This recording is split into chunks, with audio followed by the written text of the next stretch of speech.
À chaque jour suffit sa peine, bien-aimés dans le Seigneur. Aujourd'hui, c'est un jour nouveau, mais un jour que Dieu lui-même nous a encore accordé parce qu'il nous a réveillés ce matin. Il nous a donné le souffle de vie, comme le dit la Bible, une journée que l'Éternel a faite et qu'elle soit pour nous tous, vous qui suivez dans vos maisons et nous qui sommes en ce lieu, qu'elle soit pour nous tous un sujet de joie et d'allégresse. Je sais que nombreux sont nés en cette date d'aujourd'hui. Je souhaite un joyeux anniversaire à tous ceux qui sont nés aujourd'hui et je dis que ce Dieu qui vous a gardé vous bénisse abondamment et qu'il vous fasse encore du bien.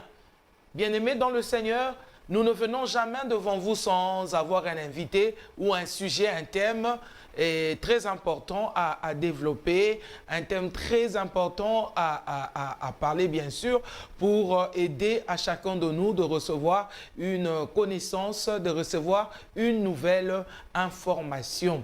Aujourd'hui, nous sommes encore là devant vous avec un invité, je dirais une invitée de marque, une dame très intelligente, une dame, je vais dire, très gentille aussi, hein? Très intelligente, très gentille, une fille de Dieu, c'est une chrétienne bien sûr, elle est entrepreneur, elle travaille beaucoup et voilà, elle aide même beaucoup d'autres personnes à acquérir une connaissance grâce à ce qu'elle connaît déjà, grâce à une petite information qui se trouve en elle, qu'elle a l'habitude de donner aux gens. Elle est là sur notre plateau, elle s'appelle Horty Maryse Matumba. Donc, elle est là dans notre plateau des rendez-vous avec un thème très important. Aujourd'hui, nous allons parler de l'entrepreneuriat au féminin parce que c'est une femme qui est là, parce que c'est une femme entrepreneur, parce que c'est une femme qui nous emmène des nouvelles idées, des nouvelles informations. C'est avec elle, bien aimée dans le Seigneur, que nous allons parler de ce thème. J'ai dit l'entrepreneuriat au féminin avec Horty Maryse Matumba que je m'en vais saluer. Bonsoir. Bonsoir. Vous allez bien? Très bien, merci. En tout cas, avec ce sourire-là, ça se sent, ça va. Ça va. En tout cas. Donc, c'est la première fois que vous soyez là. Oui, Comment ça vous fait d'être sur notre plateau de Je rendez-vous? suis très honorée En tout cas. d'être sur ce plateau et surtout d'être accueillie par vous. Ok. Mais pourquoi par moi? Donc, vous avez déjà suivi cette émission depuis la maison? Bien sûr, j'ai déjà suivi plusieurs fois cette émission, Ok. sur YouTube particulièrement. Ok. Voilà, En donc tout cas. je sais que c'est une émission de prestige. Devant, il y a une caméra devant vous, madame. Ok. Les gens qui vous suivent se posent des questions de savoir.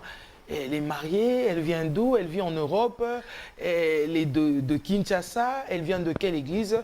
Est-ce que vous pouvez vous présenter devant nos téléspectateurs qui vous suivent? Donc, je suis célibataire, Ok, pour le moment sans engagement. ok, Je vis à Kinshasa. Évidemment, j'habite quelque part dans la ville de Kin. Donc, je suis restée longtemps à la borne, presque 30 ans, l'église de la borne UPN. Mais pour le moment, je suis en train de travailler avec Liliane Vernon ok, à l'église sous la tente, qui est en ville sur l'avenue de Haut Commandement. d'accord. Donc, c'est elle mon pasteur. Donc, et l'église s'appelle comment? Sous la tente. Sous la tente. Là-bas, vous servez Dieu et vous faites Je quoi? sers Dieu là-bas. Pour le moment, comme l'église est vraiment à ses débuts, pour le moment, je fais un peu de tout. Ok, Donc, je suis au social, je fais aussi un peu de décoration. Parfois, je donne un coup de main à la chorale aussi, parce que je chante aussi. Donc, voilà. donc on va dire dans l'église, vous avez aussi emmené votre esprit d'entrepreneuriat. Exactement. Vous faites un peu de tout dans l'église. Je fais un peu de tout. Ok, Voilà. et soutenu par l'Esprit de Dieu, bien sûr. Évidemment. Sans l'Esprit de Dieu, qu'est-ce qu'on est? Qu'est-ce qu'on peut faire qui peut plaire à Dieu et aux hommes? Ah oui, hein. Vous avez dit graines d'ortie, c'est ça le nom de votre structure. Exactement. Alors pourquoi avoir choisi ce nom? Au fait, la graine d'ortie, c'est une inspiration que j'ai eue quand j'avais 15 ans. Ok. Comme j'aimais beaucoup la télé, d'ailleurs on m'appelait la graine de la télé, donc j'aimais bien en fait les documentaires et tout. Et j'avais regardé un documentaire dans lequel on parlait justement de la graine d'ortie, de la plante, ce qu'elle est. Et moi, je m'étais dit, un jour, si Si j'ai mon entreprise, je l'appellerai comme ça. Et le Seigneur m'a fait la grâce justement de créer cette entreprise et je l'ai appelée la graine d'ortie parce qu'au fait, l'ortie, c'est une plante. Mais moi, je l'appelle graine parce que dans la graine, il y a la plante. Dans la graine, il y a la forêt. Donc, ça paraît petit, mais ça renferme beaucoup de choses et beaucoup de qualités. Donc, voilà pour, le nom de la graine d'ortie, d'où ça vient. Ok. Alors, quels sont les services qui nous sont offerts par cette structure la graine d'ortie? La graine d'ortie, au fait, on est dans la décoration. Parce que quand j'ai commencé à l'église d'Aberrand, j'étais à la déco et ça m'avait aussi inspiré. Au fait, je l'avais déjà en moi. Je suis designer. C'est inné. Hein? Oui, je suis designer inné. Je n'avais pas, à l'époque, je n'avais pas suivi de formation sur ça. Donc, j'ai commencé par la décoration. Mais après, j'ai rajouté d'autres services aussi. L'aménagement de jardin. Je suis dans les events en général. Donc, je suis organisatrice des événements, de tous les événements, que ce soit le mariage, que ce soit des séminaires, des conférences, deuil, retrait de deuil, tout ce qui est événement, le salon, les colloques et tout. Donc, nous le faisons, en plus du fait qu'on a la touche de la décoration. Et après, quand je me suis vue, en fait, je me suis retrouvée en train de faire des décorations intérieures. Donc, j'ai commencé sans même avoir au préalable une formation. Et après, maintenant, je me suis dit, bon, maintenant, je pense que je peux suivre une formation. Donc, je suis allée à l'académie. Quand je suis allée à l'académie de Beaux-Arts, je suis allée d'abord parce que je me disais, je vais faire décoration intérieure. Quand j'arrive, on me dit, mais non, ça n'existe pas, c'est architecture d'intérieur. Donc, du coup, j'ai commencé à faire l'architecture d'intérieur. Et dans l'architecture d'intérieur, il y a justement un cours de décoration intérieure où on vous apprend comment aménager une maison, les bureaux et tous les bâtiments. Ok, en tout cas, chers téléspectateurs, vous voyez vous-même comment le plateau est décoré. Hein? C'est vraiment différent de tous les jours. Donc, ça veut dire qu'il y a la graine d'ortie qui a fait son atterrissage en ce lieu et ça se voit, ça se sent même. Donc, voyez vous-même déjà à partir de ce qu'il y a ici. Qu'est-ce que ça peut devenir votre salon? Qu'est-ce que ça peut devenir votre véranda? Qu'est-ce que ça peut devenir votre jardin? Parce que la graine d'ortie a la main pour changer l'environnement. Vous avez parlé ici du jardin. Oui. Et est-ce que vous entretenez aussi les plantes? Oui, on fait des créations et aménagements de jardin. On fait aussi des entretiens parce que le jardin, en fait, fait partie de la décoration intérieure. Oui, c'est pas l'extérieur comme on le dit, c'est l'intérieur. Et ça, évidemment, je l'ai appris à l'académie. Ok, c'est très bien. Exactement. En tout cas, gloire soit rendue au Seigneur. Alors, notre thème aujourd'hui, nous parlons de l'entrepreneuriat au féminin. Exactement. En tout cas, je me suis battu avec ce mot. Gloire soit rendue au Seigneur, j'arrive quand même à le prononcer maintenant. Donc, nous voulons savoir d'où vient cette idée d'entrepreneuriat au féminin. Disons que je suis entrepreneur. Excusez-moi de vous couper la parole. Ok. Parce que déjà dans la Bible, quand nous regardons dans Genèse chapitre 3, du verset 17 au verset 19, là-bas, ce n'est pas la femme que Dieu a demandé de manger la sueur de son front. On a demandé à l'homme parce qu'il y a des malédictions qui ont été prononcées sur la femme et sur l'homme. Et sur l'homme, Dieu a dit, désormais tu mangeras, puisque tu as écouté la femme. Tu mangeras à la sueur de ton front. Ça veut dire tu vas travailler durement pour manger. Mais pourquoi toi, étant qu'une femme, tu te lèves comme ça et tu te jettes dans cette idée, cette pensée-là d'entreprendre les choses? D'où vient cette idée? Donc, comme vous êtes allé dans la Bible, donc on va y demeurer. Au fait, quand Dieu a créé l'homme au préalable, il a dit « Créons l'homme à notre image, selon notre ressemblance ». Et quand l'homme vit qu'il était seul, Dieu a dit, il lui faut une aide qui lui soit semblable, n'est-ce pas? Et quand Dieu a créé Ève, Adam, il n'était même pas là. Il était endormi. Donc, il ne savait pas ce qui se passait. Donc, dans la pensée de Dieu, l'entrepreneuriat, puisque la femme était dans l'homme, et quand il disait à l'homme, déjà dans les jardins, fructifie, travaille le sol et tout. Il le disait à l'homme et à la femme en même temps parce que la femme était en elle. Donc ça veut dire que cette institution d'entreprendre, c'était Dieu qui l'a instituée à l'homme et à la femme. Ok. Donc, ce n'est pas quelque chose Ok, je vois. pour l'homme seulement. Ok. Donc, Dieu a dit qu'on va lui créer une aide semblable. Quelqu'un qui sera son vis-à-vis, quelqu'un qui lui ressemble. Et dans la définition, quand j'ai regardé sur Google, on dit aide semblable, c'est celui qui te correspond. Mais c'est un être très important. Ok. Donc, ça veut dire, en réalité, une personne qui t'aide, c'est toi, en fait, qui t'appuie sur elle.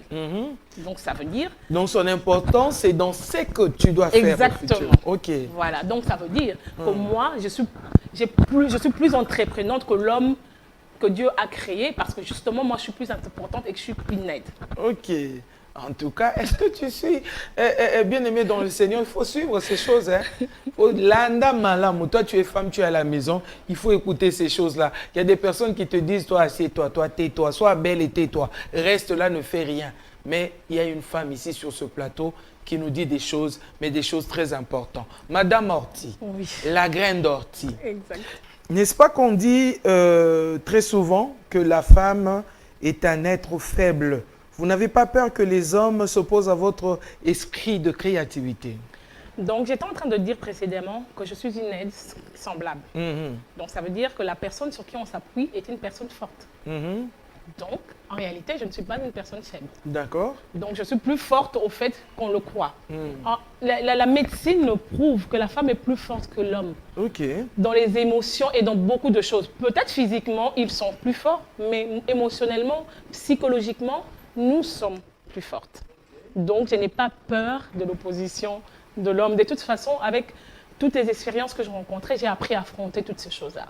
J'ai rencontré des hommes qui te disent, ouais, mais tu n'es qu'une femme, mais ceci, mais j'ai prouvé avec le temps. Et même au niveau de la formation là-bas à l'académie, même le choix que vous avez fait de... Même le choix que j'ai fait, quelqu'un me dit, mais pourquoi tu vas faire un truc comme ça? Je suis allée une fois dans un magasin, parce que quand je fais la décoration, je travaille avec une équipe, mais il y a des choses que je fais seule. Je grimpe dans une échelle, je prends un marteau et je frappe sur un clou ou quelque chose. Donc j'étais allée acheter un marteau, un homme, le monsieur, le vendeur qui me voit, il me dit, vous, une femme, vous achetez un marteau? Je dis, parce que c'est interdit qu'une femme ne peut pas acheter un marteau. Okay. Donc, ça veut dire que nous avons les capacités et nous sommes suffisamment fortes pour relever tout le défi. En tout cas, et on voit, des fois, on est dans un taxi, tu es là dedans et l'homme qui vient pour rentrer, il te dit que tu dois te mettre au milieu et lui, il doit te protéger. Lui, il doit me protéger. J'ai posé la question à quelqu'un une fois, j'ai dit, s'il y a un problème arrivé, un accident, je ne sais pas quoi, vous êtes fait de fer, vous ne mourrez pas. Il me dit, mais... J'ai jamais pensé à ça. J'ai dit, on est tous faits de chair. Donc, si toi, tu peux mourir, moi aussi, je peux mourir. Si moi, je peux mourir, vous pouvez mourir. Donc, je pense que ce n'est pas un problème. En tout cas, alors, dans Éphésiens, nous voyons l'apôtre Paul demander à la femme de se soumettre. Ne pensez-vous pas que la femme doit respecter cette parole, se soumettre, rester dans son coin? Garde ton coin de la cuisine là, en train de préparer, faire la lessive et autres. Pourquoi se lever pour devenir entrepreneur? Mais la soumission ne veut pas dire que je ne peux pas entreprendre. Au contraire, même, je pense que la soumission entre même dans l'institution biblique. Parce qu'en tant qu'aide semblable, je suis une aide pour mon mari, vous êtes une aide pour votre mari. Donc ça veut dire que vous vous soumettez quand vous entreprenez. Parce que vous êtes une aide. N'est-ce pas? C'est ça. Donc, je ne pense pas qu'il y ait contradiction entre entreprendre et soumission. Et puis, je voudrais évoquer un truc que j'entends souvent les gens parler, dire oui, il est dit que la femme doit se taire dans l'assemblée. Au fait, ce qu'on oublie, c'est que quand la Bible a été écrite, c'était à une certaine époque et maintenant, tout est contextualisé. À l'époque, je vais expliquer pourquoi les femmes n'avaient pas le droit de parler dans l'assemblée des saints. Il y avait des hommes et les femmes s'asseyaient à part et les hommes s'asseyaient devant. Et l'enseignant qui enseignait, parfois utilisait des mots intelligents parce que les femmes n'étaient pas instruites.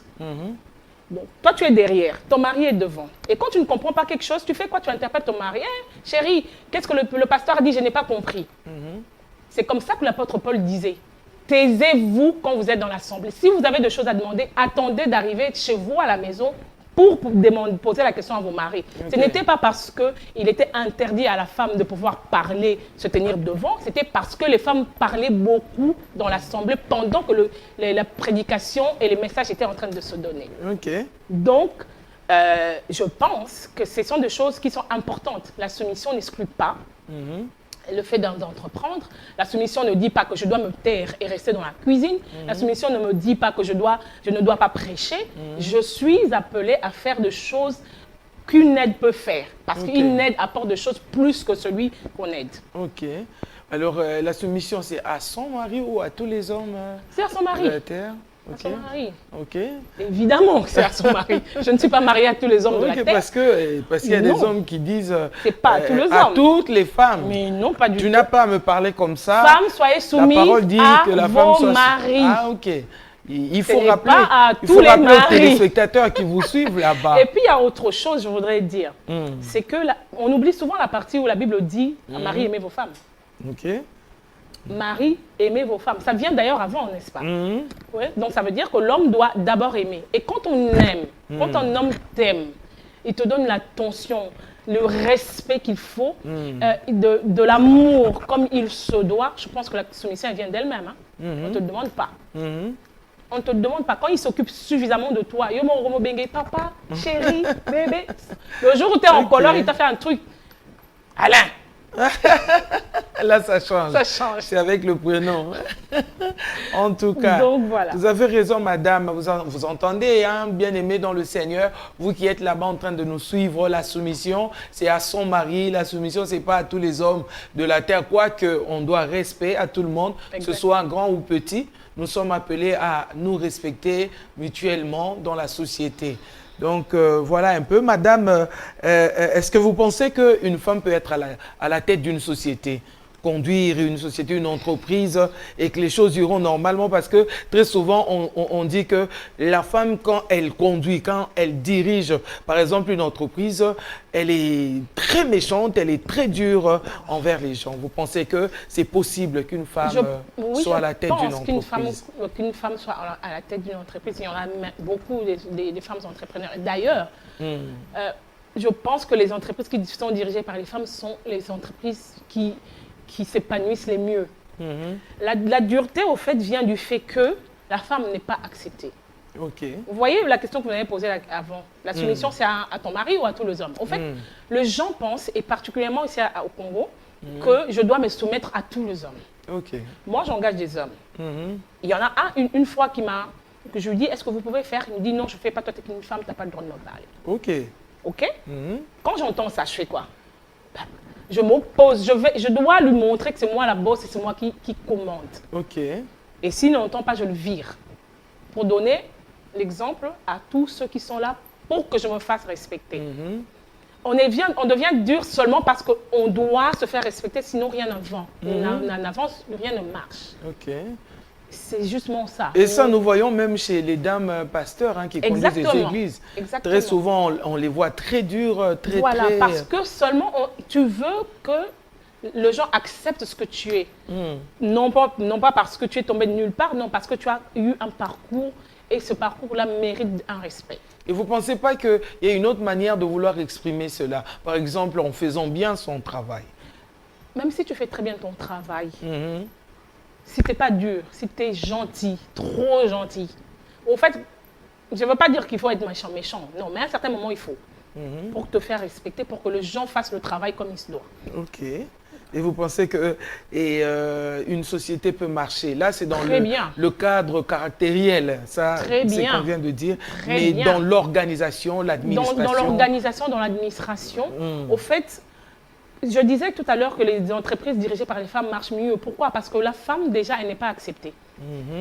Et au fait, là où l'homme vient, on lui donne quelque chose facilement, la femme doit faire 10 fois plus d'efforts.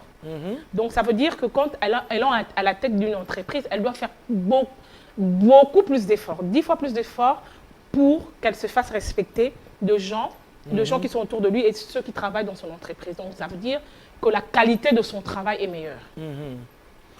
Mais aujourd'hui, là, vous avez en vue un événement que vous organisez et que vous avez dénommé le marché le marché au féminin.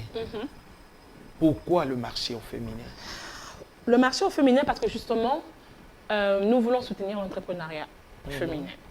C'est, comme je vous disais tout à l'heure, les femmes doivent faire beaucoup d'efforts pour arriver à s'en sortir.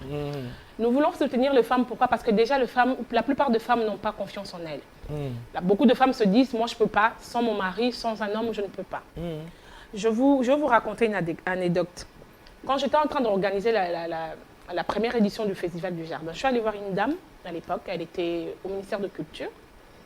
Je suis allée la voir parce que je devais prendre, je voulais avoir la propriété intellectuelle. Donc je vois la dame, on échange, mais je n'avais pas suffisamment de moyens par rapport à ce qu'elle m'avait demandé. Je lui ai dit, écoutez madame, pour le moment je n'ai pas ce que vous me demandez, mais je peux donner une avance, le temps d'aller travailler, de chercher et de ramener le sou.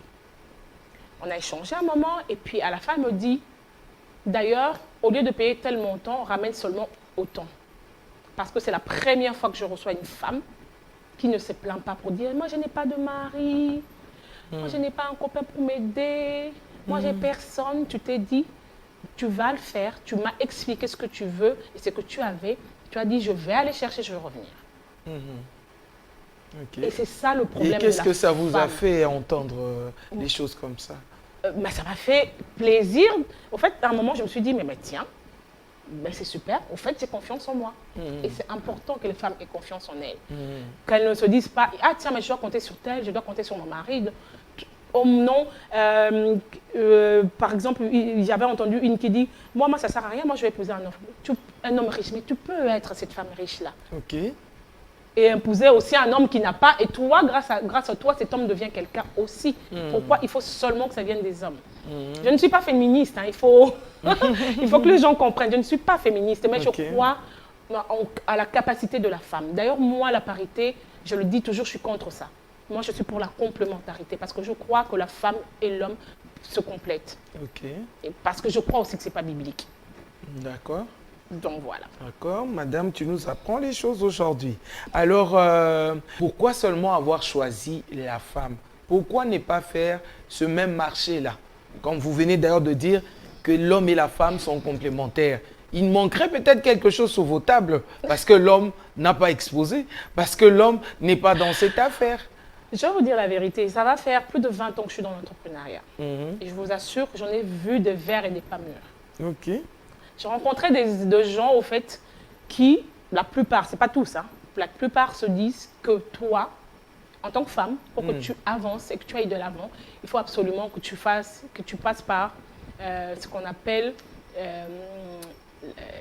c'est un terme qu'on utilise pour dire coucher avec toi, en fait. Donc par le canapé, ou sur la table, ou un truc comme ça. Et on est plusieurs à connaître ce genre de situation. Je rencontre quelqu'un qui me dit, ouais, il y a un marché de 200 000 balles et tout ça. Je voudrais que tu l'aies.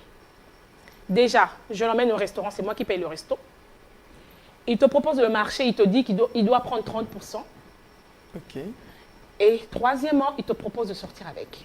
Sinon, tu n'as pas le marché. Donc, le monsieur, il veut le beurre, l'argent du beurre et le sourire de la crémière. Oh non, là. Il veut la ferme entière. Mais ça, c'est trop. C'est trop quand même. Je lui dis, messieurs, c'est quoi votre problème? Il dit, oui, parce que je m'arrangerai pour que tu n'aies plus jamais de marché dans ce pays. J'ai dit, si Dieu avait dit que seulement pour ce marché-là, je veux mourir pauvre, gloire à Dieu. Mais je ne peux pas. Je dis, non. Je ne me vendrai pas. Je ne me vendrai pas. Et c'est le problème que nous rencontrons. Alors, moi, je me suis dit, je ne suis pas riche, je n'ai pas de l'argent. Mais si on se met ensemble, toutes les femmes, parce que la graine d'ortie, au fait, prépare ce marché avec Congo Business Women, qui est aussi une structure que j'ai créée. J'en suis l'initiatrice, mais il y a beaucoup d'autres femmes qui se sont associées. Au fait, le but de cette association, c'est que toutes les femmes entrepreneurs de tous les secteurs d'activité et de toutes les races, de toutes les nationalités viennent pour se mettre ensemble, pour travailler ensemble et relever l'entrepreneuriat au féminin. Justement, pour nous éviter ce genre de choses-là, où on t'oblige à faire des choses parce que tu as besoin d'argent ou d'un marché quelconque. Et pour vous, ce n'est pas une façon de vouloir vous révolter contre ces injustices-là faites à la femme? Justement, on se révolte contre ces injustices-là, mais ça ne veut pas dire qu'on va se rebeller, sortir, dire on va pas... Non, on se révolte, mais en travaillant. On se révolte en s'associant. On se révolte en mettant nos idées ensemble pour devenir meilleurs. Parce que je vous assure, à part l'homme, l'ennemi de la femme, c'est la femme. Ok. De quelle manière, madame?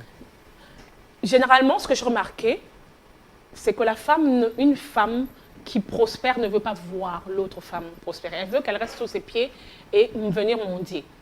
J'ai vu une illustration, je crois que c'était sur Facebook, où il y avait une femme qui était à genoux, démunie, avec des vêtements déchirés, déchiquetés et tout. La clé qui pouvait lui permettre d'ouvrir la porte était cachée, mais on lui donnait du pain par une autre femme. Et c'est exactement le problème de la femme au Congo. Parce que nous sommes prêts à... Ah, oui, ne j'ai pas besoin de apprendre à trucs. pêcher, Voilà. mais donner du poisson. Du poisson. Ah, mais j'ai besoin de tout. Ah, il te donne, alors qu'elle peut te donner la clé pour ouvrir la porte qui peut t'emmener en haut. Ok. Mais que dire de ces dames-là qui organisent des fois des conférences, qui organisent, je vais dire, des assises dans lesquelles elles aident plutôt les mamans maraîchères et tout ça. C'est question de diminuer les autres ou c'est question de les aider à avancer? Pas forcément. Quand elles organisent ça, ce sont des formations ou c'est quoi exactement? Donc les formations, il y en a, mais il y en a aussi qui apportent de l'aide matérielle. De l'aide matérielle, c'est pas mal. C'est pas mal, mais moi je pense qu'il faut plutôt donner des formations aux femmes. D'abord, parce que tu peux m'apporter de donner, par exemple, de quoi faire la pisciculture, de quoi cultiver la terre. Mais si je ne sais pas, parce que tout ça c'est de l'entrepreneuriat. Quelqu'un qui le fait à une entreprise, micro ou petite entreprise, c'est une entreprise. Mais si je ne suis pas formée pour savoir comment gérer ce que je vais gagner, ça ne sert à rien. Demain, je vais tomber. Vous comprenez? Donc, je pense que c'est important de donner des formations aux femmes. Moi, je suis passée par la RDCE2, c'est une ONG qui est ici, mais qui est française. Et à l'époque, quand je suis allée, j'ai appris la gestion de base. Oui, c'était une formation de base en gestion. J'ai appris des choses élémentaires pour gérer une entreprise. Et ça m'a permis de pouvoir arriver où je suis. Je ne suis pas encore au sommet, mais je suis quand même quelque chose. Sur la bonne voie. Exactement. En train de Donc, partir vers le sommet. Exactement. Et vous croyez que vous allez arriver au sommet? Bien sûr que j'y arriverai. Alors, mais avec Jésus-Christ. Et surtout avec Jésus-Christ et le Saint-Esprit. Ah, bien sûr. En tout cas. Donc, voilà. Alors, parlez-nous des détails de votre événement. Ok. Vous invitez, vous allez exposer, oui, ça on le sait, mais ça sera quel genre d'article qui se retrouvera à l'exposition, avec quel service vous aurez à offrir? Donc, comme je disais tout à l'heure, c'est pour toutes les femmes entrepreneurs de tous les secteurs d'activité. Donc, ça veut dire, vous êtes médecin, vous avez votre clinique. Vous pouvez venir prendre une table pour exposer, pour faire connaître votre clinique. Vous êtes, je ne sais pas moi, vous avez un salon de coiffure. Vous pouvez venir mettre quelque chose. D'ailleurs, on aura des dames qui viendront, d'autres pour faire des ongles sur place, d'autres pour faire des cheveux sur place, d'autres pour faire le massage sur place. Et, donc, pour tous les secteurs d'activité. Si vous savez que vous êtes entrepreneur, vous pouvez venir prendre un stand pour exposer et vendre. Et dans la graine d'ortie, il y a aussi la couture. En fait, dans la graine d'ortie, je fais aussi la couture. Je fais aussi la couture de vêtements d'hommes, femmes. Au fait, je suis partie de là parce que comme je fais menuiserie aussi, je fais les recyclages des palettes. Donc, vous savez que j'ai plusieurs casquettes. En tant qu'environnementaliste, je prône la protection de l'environnement et de l'arbre. Donc, pour moi, je me suis dit, j'évite d'utiliser nos bois parce que on déboise, on ne reboise pas. La déforestation. Voilà, exactement. Donc, j'utilise des palettes qui sont déjà coupées et je le recycle et je fais toutes sortes de meubles. Tout ce que vous demandez, je fais. C'est vraiment très beau. Alors, j'avais des problèmes pour la garniture. Ça me coûtait trop cher. C'est comme ça que c'est à partir de là, au fait, que j'ai ouvert un atelier. Mais c'est pas tout le temps que tu as des commandes, des meubles et tout. C'est comme ça que je m'étais dit, bon, pour pas chômer, on fait aussi les vêtements, les accessoires de mode et tout ça, des sacs, des trucs comme ça. Tel que vous les voyez, hein, tous ces accessoires, donc des colliers, Il y a des sacs, sacs pour ordinateur, je vois là. C'est en pagne mélangé et tout ça. Donc, il y a plusieurs articles que vous voyez déjà être exposés aujourd'hui. Donc, à part la couture, vous êtes dans la menuiserie. Oui. Menuiserie et autres. En fait, je suis dans la menuiserie. Je suis dans l'organisation d'événements. D'accord. Je fais aussi service traiteur. Et les événements, à part celui-ci, vous avez déjà organisé un autre, n'est-ce pas? J'ai déjà organisé 2 événements. Alors. J'ai organisé le Festival du Jardin et un autre marché aux plantes, mais qui n'avait rien à voir avec le Festival du Jardin. C'était marché aux plantes et œuvres d'art. D'accord. Il y avait le pépiniériste et les artistes, les artisans. Et quelles sont les difficultés que vous rencontrez, hormis un homme à parler du canapé, ainsi de suite, hormis, je ne sais pas moi, tout ce que vous pouvez rencontrer, donc je dirais au niveau des institutions, par exemple publiques, toutes ces difficultés que vous rencontrez, pouvez nous les étaler? On rencontre beaucoup de difficultés, surtout quand tu n'es pas connu. Ok. On te dit, ouais, mais... En fait, on fait la faveur aux gens qui sont connus, entre guillemets, et aussi à la famille, à son ami, à tel, sans tenir compte des compétences. Et c'est déplorable, en fait. Okay. Donc, je peux être compétente. J'étais, à une certaine époque, j'organisais une conférence pour une certaine structure que je ne voudrais pas citer. Et après un moment, cette structure a confié l'organisation de cette conférence à une autre structure. Et on m'a demandé, ils ont fait un appel d'offres comme toujours, j'ai fait entrer mes factures et tout. Jusqu'à quelques jours de l'événement, on ne m'avait pas appelé. Une amie m'appelle pour me demander, mais tiens, mais comment ça se fait que tu ne me dis rien par rapport à l'organisation de cette conférence? J'ai dit, parce que je n'ai rien à te dire. Elle me dit, mais comment ça se fait? On avait déjà validé ta facture et tout. J'ai dit, mais je ne suis pas au courant, mais tel ne t'a pas appelé? J'ai dit, non, ils ne m'ont pas appelé. Pourquoi? Parce que tel a pris son frère. En fait, ils ont pris ma facture, ils ont changé d'entête, ils ont changé tout. Ils ont juste gardé, parce que comme moi, j'avais offert ce que le client voulait. Ils ont gardé ma facture et tout ce qu'il y a, ils ont changé le nom. Et quand on les appelle pour dire, ah non, non, parce que c'était OFNI, parce que son frère s'appelait, je sais pas, un peu dans ce sens-là. Ok. Orti, OFNI. Orti, OFNI, c'est la même chose. Ok. Bon, vous avez peut-être de problèmes d'oreille. Ok. Donc, ma copine leur dit, il faudrait peut-être aller voir un médecin pour qu'on débouche vos oreilles. Non, sérieusement. Et c'est ce genre de problème qu'on rencontre très souvent. Et c'est quoi le côté positif de tout ça? De l'entrepreneuriat, comme étant femme? Le côté positif, c'est tu rencontres de nouvelles personnes. D'accord. C'est le networking. Comme hier, par exemple, je suis allée à une soirée où je rencontrais une personne qui a accepté de me sponsoriser, que le temps reste très gloire court. À Dieu.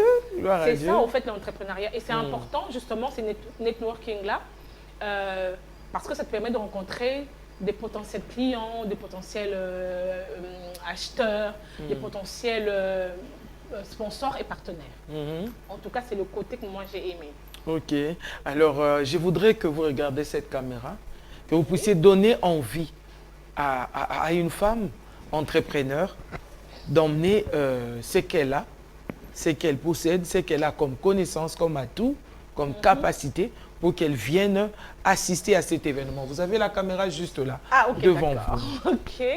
Au fait, ce marché n'est pas simplement un marché. Au fait, nous sommes en train de mettre, comme j'avais dit, je pense que je l'avais dit, une structure qui va soutenir les femmes entrepreneurs. Donc, ça veut dire que si tu as quelque chose à faire, si tu espères avoir un soutien, tu peux venir. Et je vous assure, vous allez avoir toute l'aide dont vous avez besoin. Et vous pensez qu'avec ces petits mots, c'est fini? Ils sont accrochés, ils vont venir. Je sais ce que c'est. Moi, je veux que tu parles vraiment avec ton cœur, que tu invites cette personne de tout cœur. Vous allez avoir toute l'aide dont vous avez besoin. Donc, on est en train de travailler, parce que de toute façon, si on est ici, sur cette chaîne, c'est parce qu'on veut faire un peu de publicité pour que les gens sachent qu'il y a quelque chose qui se prépare et qu'il y ait des partenaires qui viennent, des acheteurs qui viennent. Donc, invite ceux de Mangembo, invite ceux de toutes les églises. Bref, tu as la parole. J'invite les chrétiens particulièrement et le Congolais, parce que généralement, quand on organise des trucs comme ça, on se dit, oui, c'est pour les Mindélé. Ce n'est pas pour les Mindélé seulement. C'est pour le Congolais, les Mindélé, l'étranger ou l'Africain qui est ici ou l'Africaine qui est ici et qui a une activité quelconque et qui peut venir exposer. Ok. En tout cas, vous avez suivi un bien-aimé dans le Seigneur. Je pense que vous êtes aussi attirés parce que ce que nous voyons est tellement beau que vous ne pouvez pas rater cet événement. Si vous ne venez pas pour exposer, alors venez pour acheter, venez pour visiter, venez pour voir ce qui va se passer là-bas. Mais j'aimerais vous poser une question. C'est quoi votre touche particulière dans tout ce que vous faites? Que ce soit dans la menuiserie, la couture, tout ça, votre touche particulière. Au fait, ce que j'ai comme accessoire qui vient dans tout ce que je fais, c'est d'abord le pan. Ok. Le pan et puis la jute. Ok. Que malheureusement nous n'avons plus. Ça s'appelle la jute. jute. Tissu des jutes. Ok. Que malheureusement nous n'avons plus ici parce que l'usine a fermé. Donc je suis obligée de la faire venir de France. Ok. Donc quand vous venez acheter mes trucs et que vous voyez que c'est un tout petit peu cher, comprenez que certaines matières premières, on ne les a plus ici. Donc voilà. Donc ce tissu-là de la jute vient de la France. De France. Donc ça c'est votre touche particulière. Voilà. Et vous vendez, vous avez l'habitude de vendre, d'avoir des clients aussi qui commandent et tout ça. Oui, bien sûr. Mais pourquoi vous ne l'avez pas cité quand on a parlé des avantages, des bienfaits de ce que vous faites? Oui, nous vendons aussi. Nous vendons, en fait, le problème c'est que... Au noir, au blanc, oui, à tout le monde. À tout le monde. Ouais. Le problème maintenant de ce côté-là, c'est vrai qu'on vend, mais on ne vend pas vraiment comme il faut parce que tout le monde... En fait, il y a un problème de créativité. Quand quelqu'un te voit faire quelque chose, tout le monde fait ça. Ok. Donc, tout le monde vient et se jette dans ça. Dedans. Mais comme vous avez votre touche particulière, moi je pense que ce n'est pas un problème. Si, donc vous êtes peut-être une lumière, un modèle que les gens suivent. Ce n'est pas un problème exactement. Justement, c'est pour ça que nous voulons prôner l'innovation. D'ailleurs, le thème de notre table ronde que nous allons organiser pendant ce marché s'appelle l'innovation au féminin. Innovation. Nous voulons vraiment de femmes qui innovent. En tout cas, bien-aimés dans le Seigneur, vous êtes en train de nous suivre. Là, nous sommes déjà, on va dire pratiquement à la fin de notre numéro de ce jour. Nous parlions de l'entrepreneuriat au féminin avec Madame Horty Maryse Matomba, qui a donné le nom à sa structure comme étant la graine d'ortie, qui fait aussi son prénom en même temps. Et elle nous parle des bonnes choses, des choses vraies, des choses que nous vivons, des choses que nous voyons par rapport à l'entrepreneuriat et surtout par rapport à ces entrepreneurs femmes. Alors, vous êtes invités à cet événement. Est-ce que, madame, vous pouvez expliquer à ceux qui doivent venir hein, pour l'événement, l'adresse, l'heure à laquelle l'événement va se dérouler? Ok, l'événement va se faire au fait à l'immeuble Forescom. Au rond-point Forescom, ça s'appelle Chacha. C'est au 8e niveau. Ok. 8e niveau de l'immeuble Forescom. Okay. Voilà, exactement. Ça va se faire le 29, le 30 avril et le 31 et le 1er mai, de 11h à 20h30 le premier jour et le deuxième jour. Le troisième jour, ça va commencer à 11h30 pour le marché jusqu'à une certaine heure. À 18h, on aura la soirée de gala au fait qui est payante. C'est $50 par personne et $70 pour le couple. Ok, ça c'est pour le troisième jour. Pour le troisième jour. D'accord. Donc le troisième jour, chers téléspectateurs, il y aura une soirée de gala, hormis le marché qui aura lieu la journée. Le soir, à partir de 18h, il y a une soirée de gala qui est payante. Donc, il faut avoir cet argent pour payer. Hein. Donc, la graine d'ortie a dit $50 pour une personne et $70 si c'est un couple. À chaque jour suffit sa peine. Nous l'avions dit au début de cette émission. Là, nous sommes arrivés à la fin. Nous étions là aujourd'hui avec la graine d'ortie, avec Madame Horty Maryse Matomba, qui nous a vraiment parlé ouvertement et clairement de ce qui concerne l'entrepreneuriat au féminin. Elle est là, c'est une femme et c'est par elle que nous avons appris beaucoup de choses en ce lieu concernant l'entrepreneuriat et cela au féminin. Et nous sommes arrivés à la fin. Nous croyons que l'Éternel va nous donner encore le souffle de vie et nous nous retrouverons prochainement, très prochainement en ces lieux avec un nouvel invité et un nouveau thème à exploiter en ce lieu. Mais entre-temps, bien-aimés dans le Seigneur, gardez votre sourire parce que notre Seigneur Jésus-Christ est vivant.